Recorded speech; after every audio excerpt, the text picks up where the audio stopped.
ضد آفتاب دیفیوژن واترمون هست.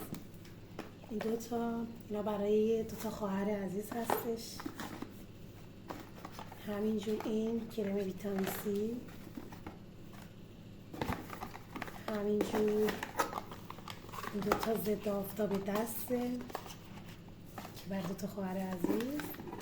همچنین این افتاد، یکیش افتاد، حالا اشکال نداره، این مونده. اینا دوتا خواهر عزیز سفارش دادن که اینجا دارید میبینید. اینم همین، ببینید